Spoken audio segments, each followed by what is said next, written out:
बहुत समय पहले की बात है।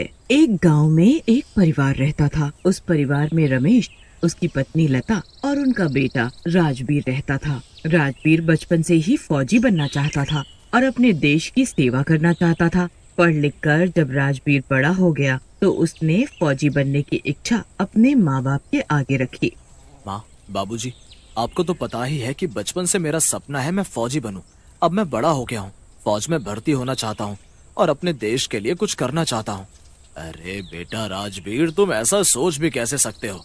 तुम हमारे इकलौते बेटे हो। अगर तुम फौज में भर्ती हो गए तो हम अकेले कैसे रहेंगे? हाँ बेटा, तुम हमें छोड़कर जाने का सोच भी कैसे सकते हो। राजवीर अपने माँ बाप को बहुत समझाता है और काफी देर में जाकर उसके माँ बाप को ये बात समझ में आती है कि उन्हें अपने बेटे को फौज में भेज देना चाहिए। उनका मन अंदर से बहुत दुखी होता है, पर वो राजवीर को बाहर से इस बात का एहसास भी नहीं होने देते। अब राजवीर बड़ी ही खुशी खुशी फौज में भर्ती हो जाता है। उसका ध्यान तो बस देश की सेवा में ही लगा रहता है। काफी मेहनत के बाद राजवीर एक फौजी बन जाता है और बॉर्डर पर लड़ने चला जाता है। रमेश और लता को अपने बेटे पर बहुत गर्व होता है कि वो देश के लिए लड़ रहा है और वो अब काफी खुश भी होते हैं। काफी समय निकल जाता है और फिर छुट्टियों में राजवीर अपने घर वापस आता है। पूरा गांव राजवीर का बहुत स्वागत करता है। मेरे बेटे, तू आ गया। हमें तेरी बड़ी चिंता थी, पर तुझ पर बहुत गर्व भी है कि तू अपने देश के लिए लड़कर ही नहीं बल्कि जीत कर आया है। रमेश के माँ बाप उसके साथ खुशी खुशी छुट्टियां बिताने लगते हैं। उन दिनों राजवीर के लिए एक अच्छा रिश्ता भी आता है, जिससे राजवीर की शादी तय हो जाती है। राजवीर की होने वाली पत्नी का नाम नीमा होता है। नीमा और राजवीर इस रिश्ते से बड़े ही खुश होते हैं। जल्द ही दोनों की शादी की तारीख भी तय हो जाती है, पर शादी से एक हफ्ते पहले ही राजवीर को वापस बुलाने के लिए फोन आ जाता है।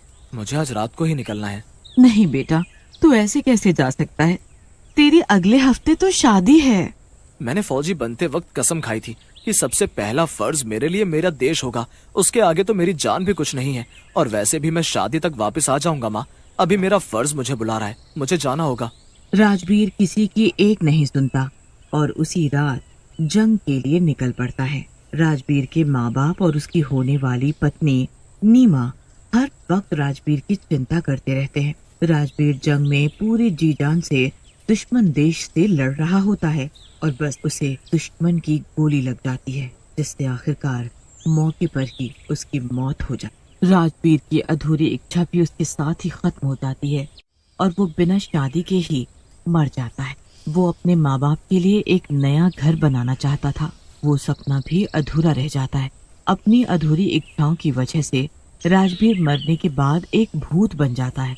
कुछ पुलिस वाले राजवीर के शव को राजवीर के घर लेकर जाते हैं। राजवीर के शव को देखकर उसके माँ बाप और नीमा का रो रो कर बुरा हाल हो जाता है। उन्हें अपनी आंखों पर भरोसा ही नहीं होता कि राजवीर अब इस दुनिया में नहीं रहा।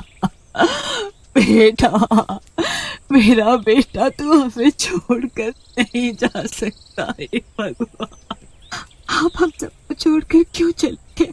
सब लोग बुरी तरह रो रहे होते हैं। गांव वालों को भी राजवीर के मरने पर बहुत दुख होता है, पर उनको उस पर गर्व भी होता है कि उसकी मौत देश की रक्षा करने की वजह से हुई और राजवीर का भूत वहीं पीछे खड़ा सब देख रहा होता है। दिन का वक्त होता है, इसीलिए कोई भी राजवीर के भूत को देख नहीं पाता। रात होती है और सब सो जाते हैं। उसके बाद राजवीर का भूत अपने माँ बाप के पास आकर खड़ा हो जाता है। वो देखता है कि घर की एक दीवार बारिश के कारण बिल्कुल गिरने को हो गई है। ये तो कभी भी मेरे माँ बाबूजी पर गिर सकती है। मुझे जल्द ही कुछ करना होगा। भूत जल्दी से उस दीवार के पास जाकर खड़ा हो जाता है और जादू से फटाफट उस दीवार को बनाकर खड़ी कर देता है। उसके बाद वो उस पर जादू से रंग भी कर देता है और फिर वहाँ से चला जाता है। जब राजवीर के माँ बाप सुबह सोकर उठते हैं तो नई साबुत दीवार देखकर बड़े हैरान हो जाते हैं। उन्हें तो समझ ही नहीं आता कि आखिर ये सब कैसे हो गया और किसने किया। ये बात अभी पुरानी भी नहीं हुई थी कि एक नई मुसीबत गांव पर आ पड़ती है। एक रात गांव में कुछ डाकू घुस आते हैं। गांव के लोग उन्हें देख बड़ा घबरा जाते हैं। भागो भागो, गांव में डाकू घुस आए हैं, जल्दी भागो। कहाँ भागोगे? कोई फायदा नहीं है भागने का। पकड़ो इन लोगों को और लूट लो सारा पैसा और गहने। वो डाकू उसके बच्चे को ले जाने लगते हैं। छोड़ दो मेरे बच्चे को छोड़ दो, नहीं। उस औरत की आवाज सुनकर किसी को समझ नहीं आता कि वो करे तो क्या करे। आओ, कौन सा आएगा, जरा मैं भी तो देखूं किस में इतनी हिम्मत है जो इस बच्चे को उठाकर ले जा सके। उस फौजी का भूत वहाँ प्रकट हो जाता है। डाकुओं की तो उस भूत को देख हालत खराब हो जाती है। तुम्हें परेशान होने की कोई जरूरत नहीं है। मेरे होते हुए इस गांव पर कोई आंख उठाकर भी नहीं देख सकता। इस बच्चे को उठाकर ले जाना तो बहुत बड़ी बात है। कौन है तू आखिर? एक भूत होकर तू कैसे इन लोगों को बचा सकता है? मैं अभी बताता हूँ कि मैं कौन हूँ। भूत उस डाकू की गर्दन पकड़ लेता है और उसे हवा में उठा लेता है। डाकू को ऐसा लटका देख बाकी के डाकू डर कर भागने लगते हैं। अरे मुझे छोड़ दो, मैंने क्या किया है? अरे निकम्मो, तुम मुझे यहाँ इस भूत के हवाले अकेला छोड़कर कहाँ भाग रहे हो? बचाओ मुझे, अरे मुझे कोई तो बचाओ। अब बुला किसको बुलाएगा? हाँ, अरे मुझे जाने दो, छोड़ दो मुझे। ऐसे ही अभी ये औरत भी अपने बच्चे की भीख मांग रही थी ना? क्या तूने उसके बच्चे को जाने दिया था? क्या तूने उसे छोड़ दिया था जो मैं तुझे जाने दूं? मुझसे गलती हो गई, मुझे माफ कर दो। मैं अब कभी भी इस गांव की तरफ पलटकर भी नहीं देखूंगा। मैं सच बोल रहा हूँ, मेरी बात का विश्वास करो, मुझे जाने दो। अगर मैंने तुझे आज छोड़ दिया तो कल तेरे और साथी आ जाएंगे। और वैसे भी तूने इस गांव के जाने कितने लोगों को मारा और लूटा है। तुझे तो आज सजा मिलनी ही चाहिए। देखा, मैंने तुझे नहीं मारा, पर तेरी ऐसी हालत कर दी कि कोई अब दोबारा इधर नहीं आएगा। मैं तो हमेशा भूत के नाम से ही कांपती थी, पर आज मैंने देखा कि भूत भी इतने अच्छे होते हैं जितने कि इंसान भी नहीं। तुमने मेरी मदद, मेरे बच्चे को डाकुओं से छुड़ाया। आखिर कौन हो तुम जो हमारे गांव के लिए इतना कुछ कर रहे हो? जरूर तुम्हारा इस गांव से कोई नाता है। मेरा फर्ज है हर किसी की रक्षा करना, बस मैं वो निभा रहा हूँ। अब मैं यहाँ से जा रहा हूँ, पर कभी भी जरूरत पड़ने पर मैं जरूर वापस आऊंगा। भूत इतना कहकर वहाँ से गायब हो जाता है। पूरे गांव में उस भूत की खबर फैल जाती है। किसी को समझ नहीं आता कि आखिर वो भूत था कौन। पर उसके बाद लोग बड़े खुशी खुशी गांव में रहने लगते हैं कि अब कोई डाकू उस भूत के डर से गांव के अंदर घुसने की हिम्मत नहीं कर पाएगा। 2-3 दिन बाद फिर से गांव में एक नई मुसीबत आ जाती है। गांव में एक पागल हाथी घुस आता है और वो सारे खेत खराब करने लगता है। खेत में काम करने वाले लोग उस हाथी को देख शोर मचाने लगते हैं। भागो भागो, गांव में पागल हाथी आ गया है, ये सब कुछ बर्बाद कर डालेगा। सब जगह उथल पुथल मच जाती है। हाथी खेतों से भागता हुआ घरों के पास आ जाता है और घर तोड़ने लगता है। गांव में तबाही मच जाती है। पर तभी फिर से वो भूत वहां आ जाता है और उस पागल हाथी के सामने आकर खड़ा हो जाता है। भूत हाथी की सूंड पर अपना एक हाथ रखता है, जिससे हाथी बिल्कुल शांत होकर वापस जंगल में लौट जाता है।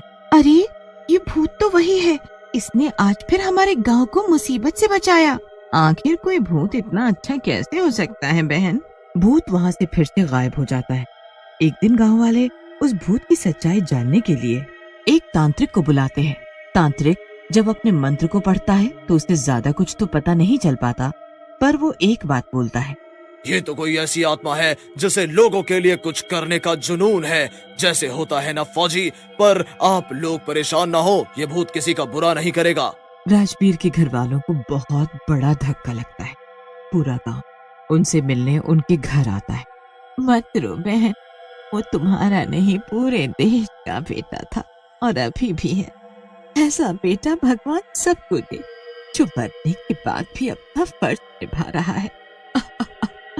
सच कहती हो तुम, मेरे बेटे ने मरने के बाद भी लोगों की रक्षा की हर तरह से। मैं बस चाहती हूँ कि अब उसकी आत्मा को शांति। उसके बाद गांव वाले एक बहुत बड़ा हवन रखते हैं, जिसमें राजवीर की आत्मा की शांति की पूजा होती है और राजवीर की आत्मा को आखिरकार शांति मिल जाती है।